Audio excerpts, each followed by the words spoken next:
I could sink lower and lower, all the way down, until I wake up again.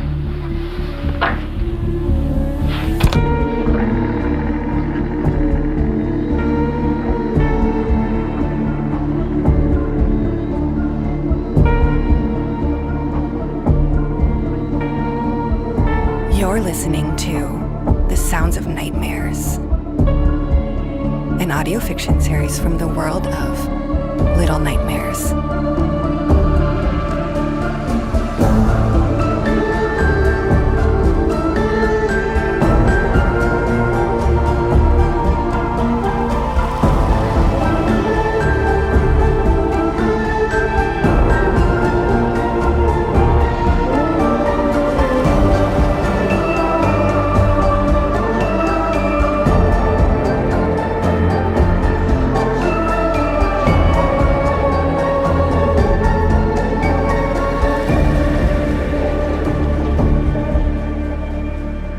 Chapter 6. The Lonely Way.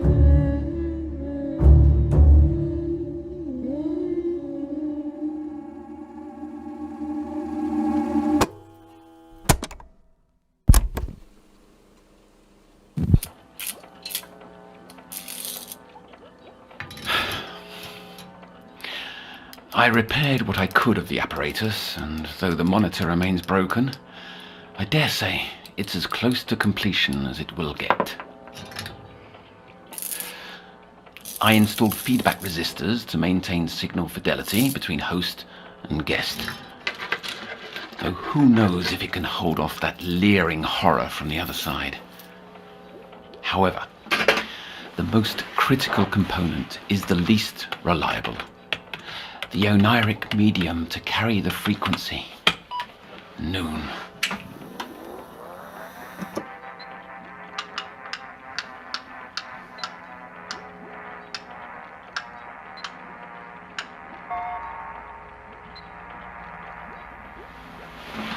Two nights prior, I feared she was lost permanently.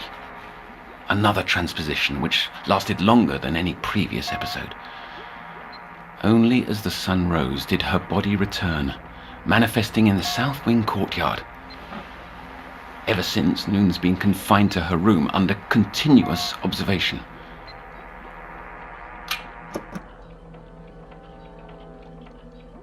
He must have let her go. Why?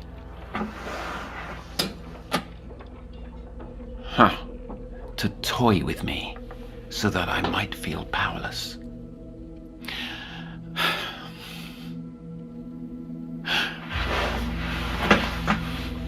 Zahi's gaze. The moonlight hits the painting, recalling our first session.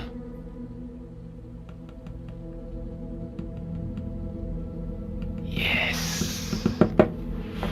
The image is clearer than ever. She will be my astrolabe, my guiding instrument to locate distant shores across an ethereal ocean.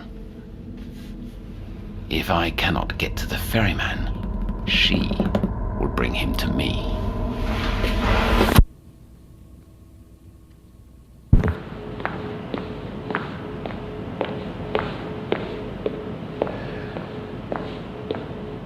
Take your leave, with my thanks.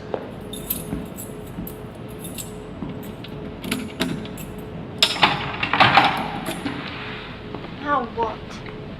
Oh, it's you. How are we this evening? That's a first? You've got nothing to say? Don't feel like talking. To anyone or to me? Do you see anyone else? That's your prerogative. Nonetheless, I came to listen. No, you never really listen. No flour or cake this time? To buy me over? I shouldn't have told you. You don't believe that. I know your lies well enough by now. Mum once said that keeping the truth from others can't change it. Even if it spares unnecessary pain? The growth is likely benign, harmless. No, not knowing hurt me more. I didn't know a tumour was growing in my brain, but I felt it this whole time. You're fibbing again. It's not B9 at all, is it? I don't know. What I do know is that the body often knows something's wrong before the mind. The key is learning how to tune into its station, to listen. That's your specialty, counsellor. And now is the time to open our eyes and ears to your body. The time to let me in. I'm rather done with machines, with tests and with you. It will work, this apparatus. Finishing it has stretched the bounds of my knowledge, which I vowed from day one. It holds the capacity to connect our brains so that I may see through you into the nowhere. I can help you like I've always promised, but only if I can speak to the ferryman. Who? The candleman. No, you said ferryman. Why did you call him ferryman? That's what she called him, isn't it? Cece. She saw him too. That's why he's the only one who can help me understand. Understand what? Everything! I've been poked at, studied, talked at, and hooked up to medical machines, and for what? For... my head! A fire burns in there, and I want to sleep. But I'm afraid at the same time, and that nurse is always interrupting! My machine requires you to be asleep, Noon. The dormant brain generates theta waves, patterns which the device uses to align neural pathways through a computer interface. Once our brain waves are tuned... Well, do you remember when we considered mutual dreaming? This facilitates that experience. I don't understand anything you just said. We can face your monsters together.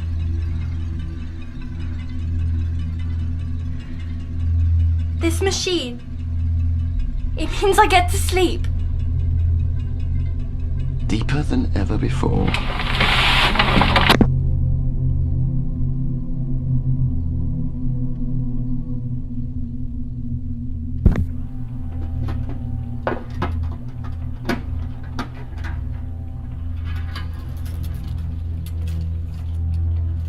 Metal spider webs. What? Oh. These are resonator caps. One for each of us. The mesh of filaments transmit electrical pulses between our brains via the interface. Non-invasive, harmless. I'll put mine on first to show you.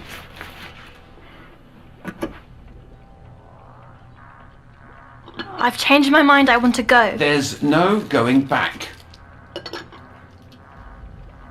Some sweets to put yourself at ease. Take them. 3. I don't want any. My stomach feels so ill. Take them! All right. As you drift off, let's start as we always have. Where did you travel the other night? Last time you slept?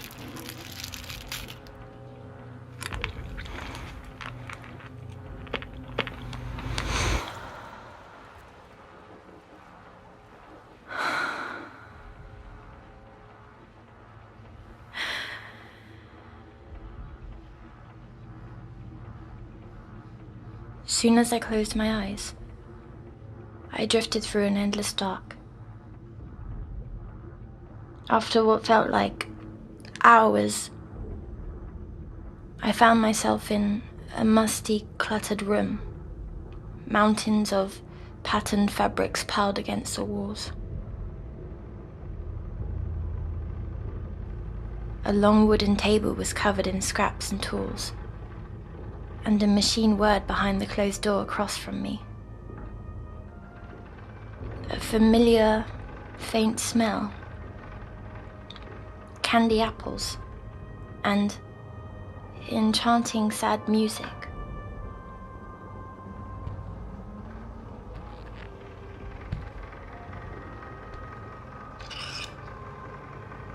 Against one wall was a rack packed with clothes.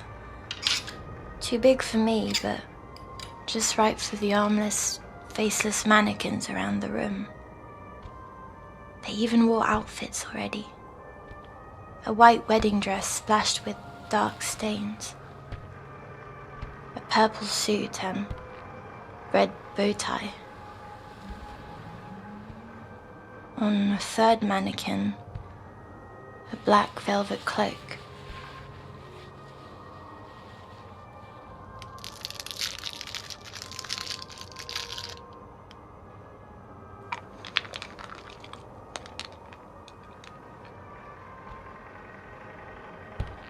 the foot of a table, I discovered a wooden chest and lifted the lid to see it stuffed with smaller outfits. A doctor's coat, a pink tutu and shoes, and a yellow raincoat. Yellow? Was anyone else around? Only the puppet. What puppet? Up. On the table among spools of thread and needles and bits of ribbon, rusty shears stuck through his torso, pinning him down. I could almost feel the blades myself. He had a wide face, painted with a wide downturned mouth, sagging cheeks, glimmering black eyes. Twine with frayed edges dangled from his arm. The only one he had.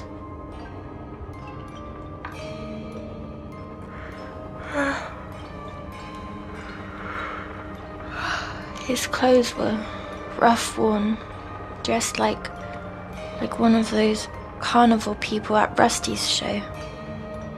I leaned in to get a closer look, and he jolted to life, grabbing my leg. He yanked until I fell and struggled to break free, kicking at him, but he held tight to my ankle. Reaching for a nearby bottle, I smashed it into his head. He let go, and when he stopped moving, so did the music.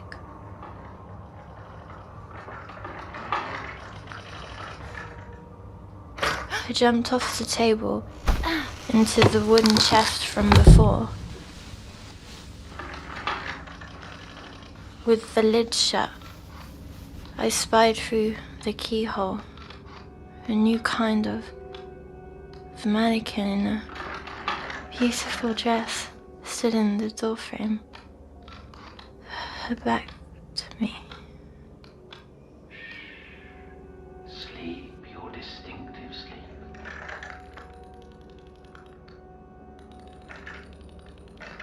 Her little movements were stiff, mechanical. Her body was still while her neck began to twist.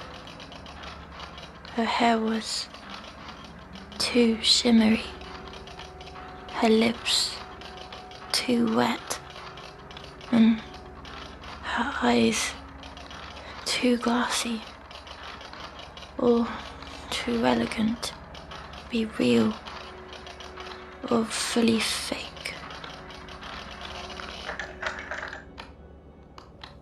When her neck turned all the way, she saw the puppet on the table, the broken bottle. She started jittering. I burrowed into the costumes, trying to make myself invisible.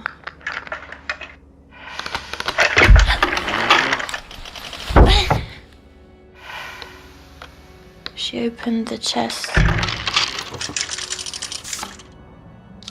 removed a tan trench coat, sewing closed a tear along one seam.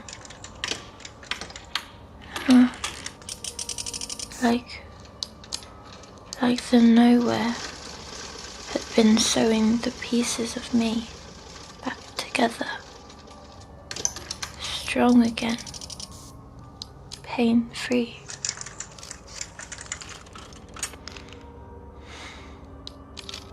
She's nearly out. I tucked away. She took out a gunny sack. One slit. I would be next. No escape. Help! I held the lid closed tight.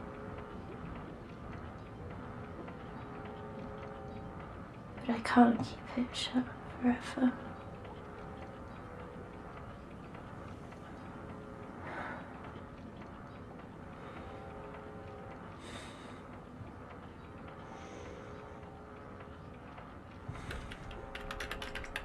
She's reached the hypnagogic threshold. I'm connecting our neural relays before she crosses.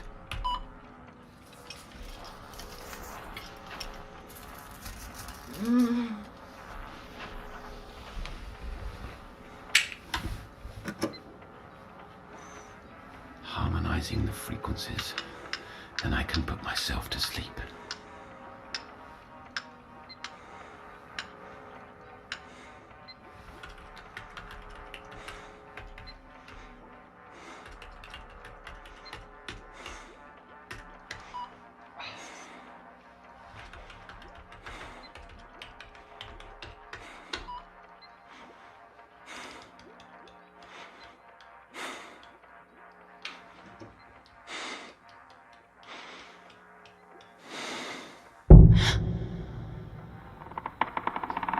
Someone's opening the chest.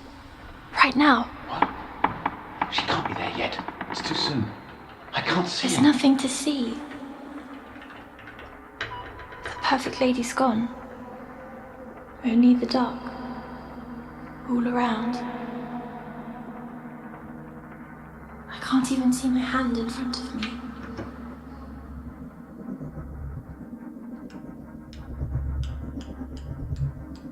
Asleep and awake. Both at once. It appears so. Normally this occurs only under certain conditions. Yet somehow that's happened now. It's better than I'd hoped for. Don't do anything yet.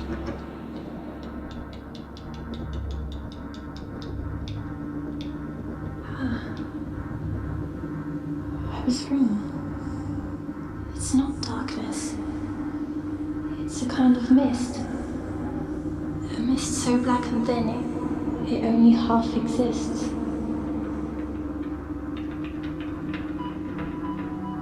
Oh, that's where I am. The halfway place. You've been at the threshold. Wait for me, no. Wait. I've been here before. With the candleman.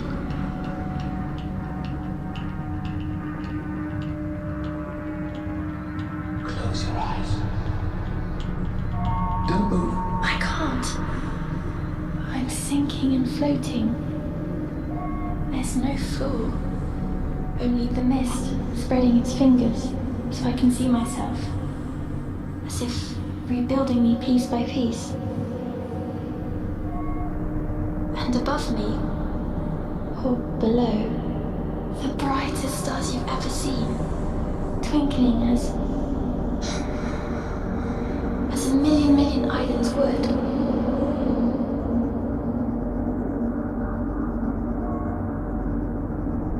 I feel I've been going for ages, yet I'm not tired at all.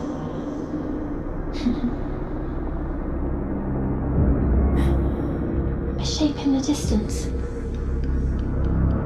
An outline of a door. Do you see it? No, listen. You must wait for me. I'll be there soon. Do not go towards that door without me. I'm so close. Whichever way I turn, the door is straight ahead. I'm getting nearer. It's ancient. The color of twilight, made of knotted wood. Oh. No, it's a liquid. Or both at the same time. And the frame. It squirms all about. And there's no doorknob. Only a shape at the center. The shape of an eye. What was that? Someone at the door? Come in. But I'm outside now.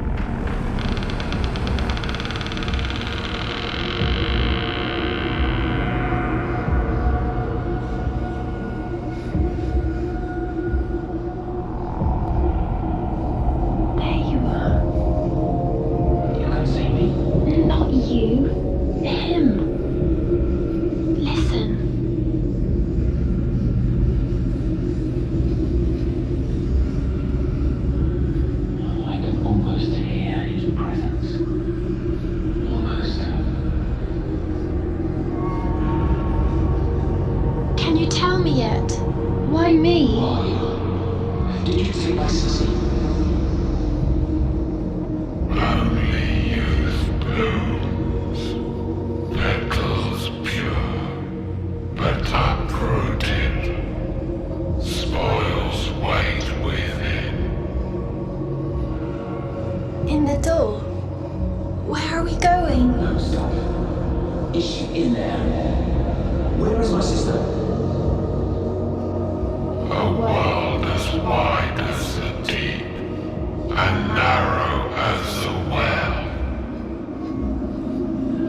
I'm stepping through.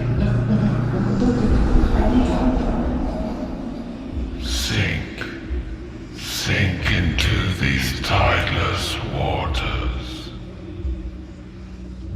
He's taken my hand, welcoming me to the other side of the door. The stairs here go every direction at once. Otto, if only you could see it. More stars. Constellations and rings around the pulsing red moon.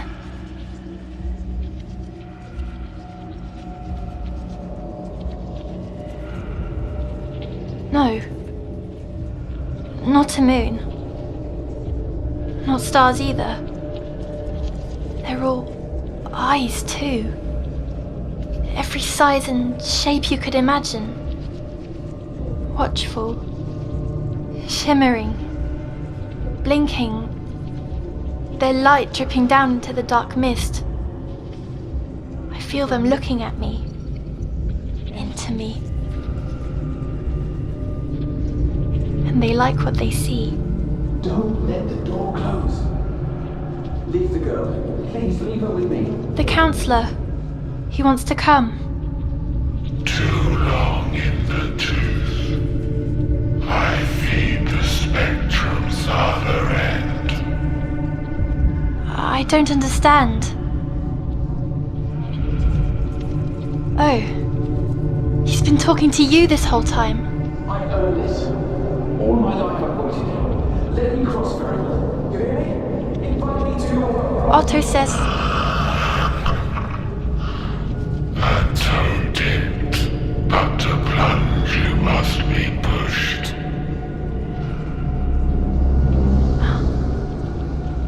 The door's changing now. Thumping. No. It's the image in the frame that's changing. A blur of faces. Children. And... I'm sorry, counselor. The door's drifting away from us. How do I enter? I need to know. Tell me how to cross. Tell me. A quarter will be granted.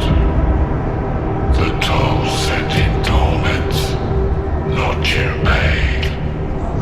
I have nothing to give. What else do you want?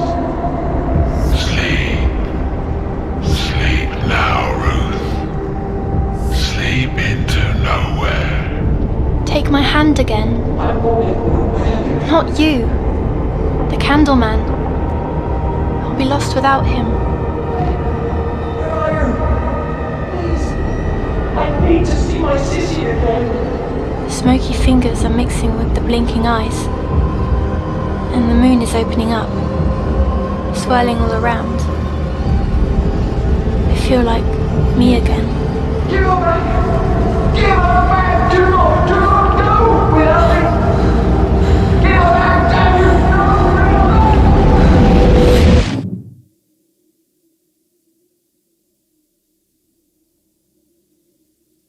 But it's still there. Why is it still here? That darkness.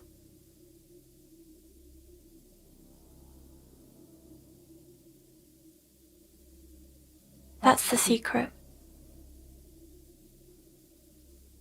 It hides in this place.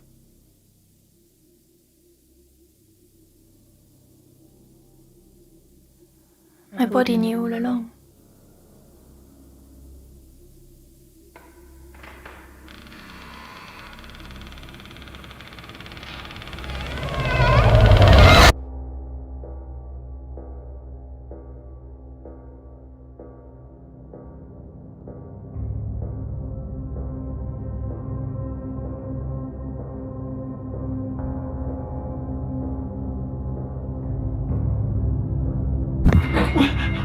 Where are you? No! Please!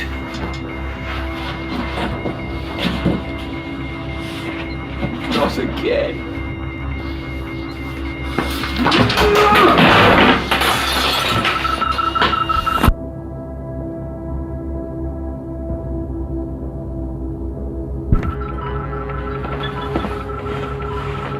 She abandoned me. She wanted to get away from me. Oh, Sissy, did you abandon me too?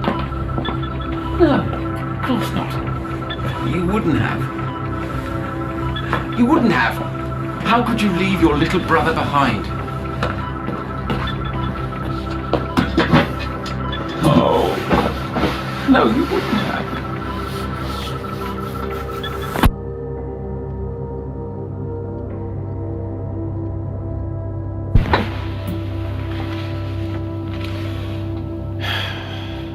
I swear I could hear what she was hearing.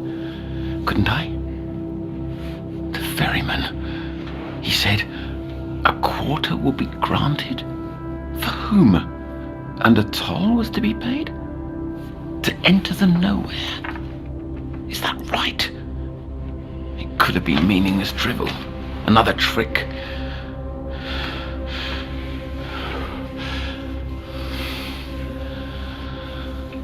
If only I could sink lower and lower, all the way down, until I wake up again.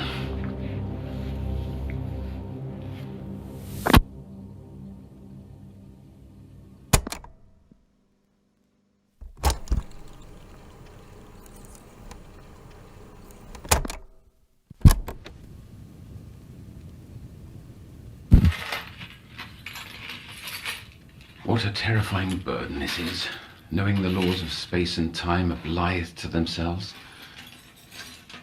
Her dream still lingers within me, descended upon my being and into the county's. I've done nothing but weigh his words over and over. If the ferryman spoke some arcane truth, there's another way to cross the threshold. And when I do, the path will have been paved with bricks of fear. I will review every tape, uncover every secret. The answers lie therein. So nearly, so nearly was I swept away. Ethan, you shouldn't be out of your room. Oh, somnambulism. Your dreams have led you to me, then. You're sleepwalking, that's all. A common parasomnia in children. But if it's a new symptom, that could indicate something has changed. What? Oh, the mess. I was looking for something I lost. But I think I've just found it. Let's get you back to sleep now. And tomorrow, together, we'll dream and dream and dream until we sleep again anew. Hold on, before you go.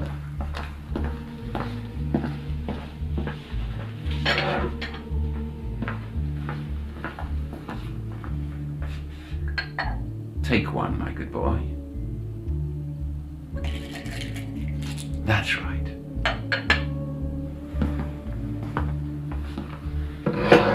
Sweets for my sweet.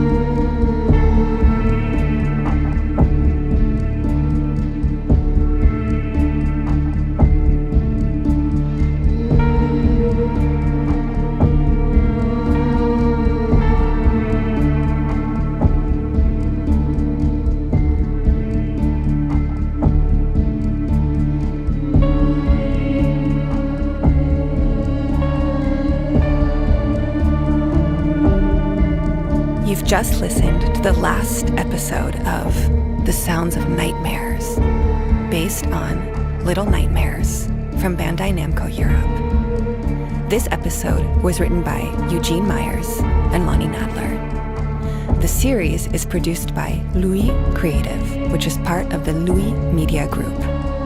Our writers are Mike Bambridge, aka Super Horror Bro, It's Just Jord, Eugene Myers, Lonnie Nadler, and Supermassive Games. Editorial supervision by Adize Debar and Lonnie Nadler. Noon is played by Amy Pursehouse, and Otto by Kester Lovelace.